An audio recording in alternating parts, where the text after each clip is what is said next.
Mandarin lets me speak. Marriage taught me what to say.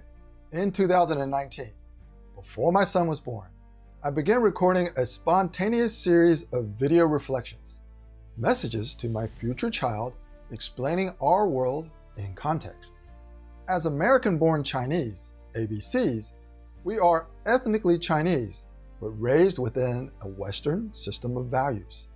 This duality creates dilemmas in how I see myself and manage relationships, especially today amid the escalating tensions of US-China relations, my birthplace, and my heritage.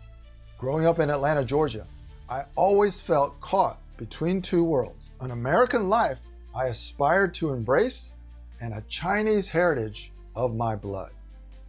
In one episode that struck a chord with many viewers, I pontificated how marrying someone from mainland China reshaped my understanding of cross-cultural relationships. The reactions reminded me that my journey towards happily ever after has uncovered countless insights into the complex web of Chinese behavior patterns and psychology. I have systematically applied these insights to help myself and others understand their frustrations and develop tactics to resolve them. I want to summarize life-changing marital lessons that elevated my cultural awareness and how they directly apply to deepening Guanxi with any Chinese counterpart. Introduction: why cultural awareness begins with self-awareness. As an American-born Chinese, ABC, I thought I understood what it meant to be Chinese. I didn't. And this mistaken reality came crashing down in 2012 during my honeymoon in Las Vegas with my newlywed spouse from mainland China. While we are both descendants from the same Chinese lineage, 我们是龙的传人, our value differences and conflicting expectations destroyed every assumption I had about Chinese culture, relationships, and my place in the world. What began as a love story unlocked empathy as an instrument to harmonize misperceptions and greater awareness as an agent to align disparate expectations. Here are 5 earth-shattering truths about relationships repurposed as lessons, each assembled through purposeful listening and rigorous attention to emotions that can be positively influenced and lead to a better shared reality. Lesson 1. Awareness begins before words are spoken. So I started having conversations with my unborn son. I wanted him to develop a healthier attitude, mindset, and approach towards anyone from a different culture. When I learned I would become a father, I began recording reflections to pass down memories and plant seeds of awareness. I wanted my son to grow up without the cultural blind spots I have. This meant looking inward, elevating self-awareness, and recognizing how we are shaped by the environment in which we are raised, as are others born in foreign lands.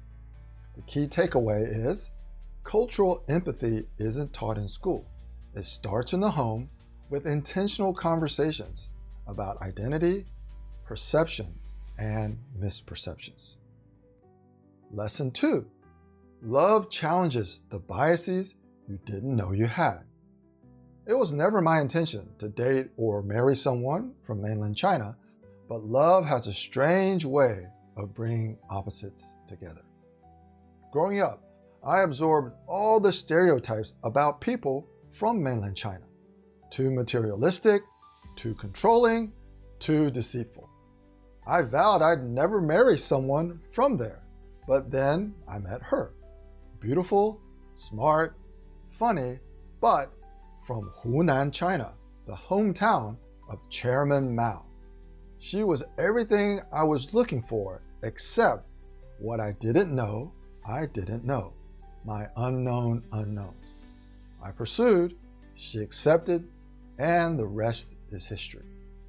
Key takeaway: you cannot challenge your biases until they're standing in front of you, in the form of someone you care deeply about, eternally. Lesson 3, it's not about language, it's all about culture. There weren't any language barriers, so our differences boiled down to culture, values, and expectations. My wife and I are both fluent in Mandarin and English. Despite having 0 language barriers, our communications regularly descended into chaos, and we clashed over the most trivial things. I felt confident certain things were irrelevant, only to discover she took serious offense to my dismissiveness. She felt deeply offended and emotional when I dismissed her assertions as unimportant. And I finally realized that language isn't the real impediment to cooperation. Logic is, myopia is, culture is. It shapes what we value, what we expect, and how we interpret every interaction. Key takeaway: words can be translated, values can be articulated, but emotions cannot be logically interpreted. You'll always misinterpret the intentions of your Chinese counterparts if you fail to comprehend their behavior in the proper cultural context. Lesson 4, perseverance is essential for personal growth. If it were anyone else, I would have walked away. But when it's your wife, you figure out how to make it work. We fundamentally saw the world differently, which meant we had to work extra hard to find even a morsel of common ground. Walking away from these contradictions would have been the logical option with anyone else.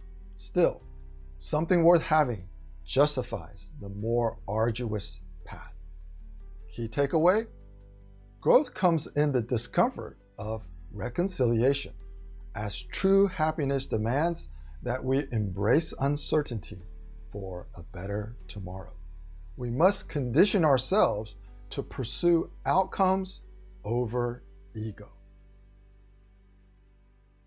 Lesson 5, personal relationships are the bridge to global awareness.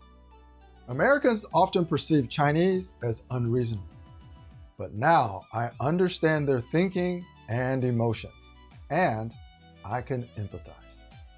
Before I married someone from mainland China, I noticed Chinese values from a distance. Now I understand their human side, why they exist, and how they're shaped by history and pragmatism, where Western misperceptions originate. My cultural transformation is the foundation for my why, improving US-China relations one relationship at a time. Every negotiation, conflict, and misunderstanding I help resolve echoes my life experiences, lived and learned. The key takeaway: if you can bridge cultural divides in your personal life, you can do it anywhere. Closing reflections: my family became my why. Meeting your mom and having you, that's the turning point. Now I can apply my lessons learned to improve US-China relations one relationship at a time. This isn't a fairy tale. It's an ongoing, transformational journey. I didn't just marry across cultures. I discovered how to become a bridge between them.